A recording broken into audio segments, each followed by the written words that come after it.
Welcome to Nasdaq Trade Talks. I'm your host, Jill Malandrino, Global Markets Reporter at Nasdaq. We're coming to you live from Toronto at Consensus 2025 by CoinDesk. Joining me for this segment, we have Hines, Executive Director of the President's Council of Advisors for Digital Assets, and we're here to discuss policy around digital asset regulation and legislation and what that means for Americans and in everyday life. It is great to have you with us, Bo. Welcome to Trade Talks. Thanks so much for having me. It's a pleasure to be here. You got it. Why is the White House interested in digital assets and emerging technologies as it relates to capital market infrastructure? Well, look, it's the evolution of our financial system. I liken it to basically every other industry and the way that they progress. Look at the ways in which we communicate with one another, the way that technological devices have changed.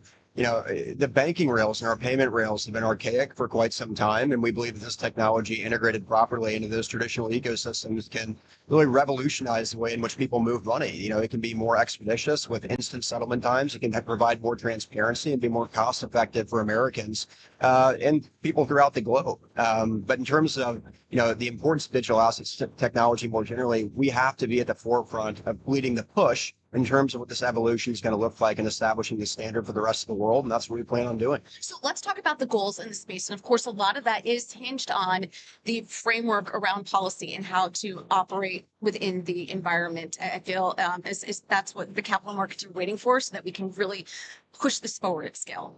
No, that's right. Look, the capital markets, they need clarity.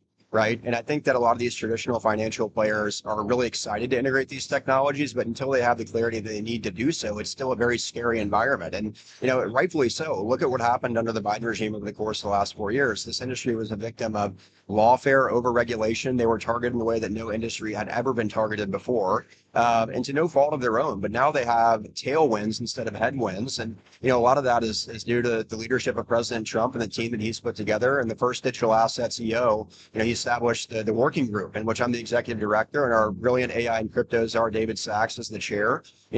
We kind of liken this and look at it in 3 phases. We have the demolition phase, removing a lot of this red tape or blue tape, as I like to call it. I hate to be a little bit partisan there, but getting rid of the overregulation that existed that prevented traditional financial players from interacting with digital asset firms. And then we move on to the construction phase, which, we're very reliant on our folks in Capitol Hill to help us with. And I think they're doing a phenomenal job. We have Senator Haggerty, who's spearheading the Genius Act with stable coins, something that can completely revolutionize the way in which people move money here in the United States, can protect U.S. dollar global dominance for, decades to come.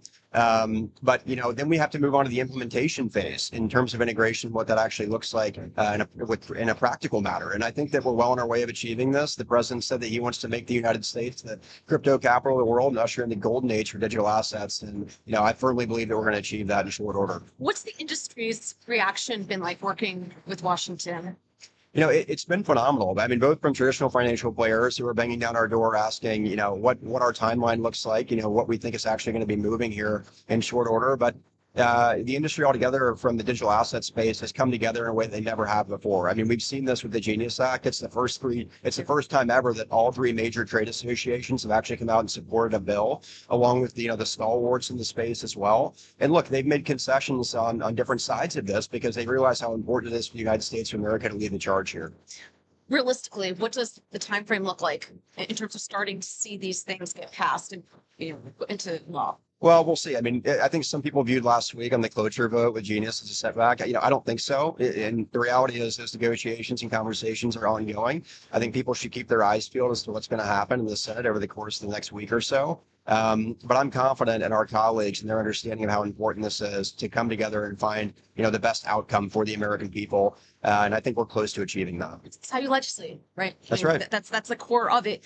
How will the administration's policies in this particular field impact Americans day to day? Well, I touched on this briefly, but the ways in which we move money, the plumbing of our financial system is very outdated. And so the integration of these technologies will make payments more streamlined, more efficient, more cost effective, and more transparent for Americans. And I think that's something that everyone should be excited about. I appreciate the insight, Bo. Thanks for joining us on Trade Talks. And thanks for joining me from Consensus. I'm Jill Malandrino, Global Markets Reporter at Nasdaq.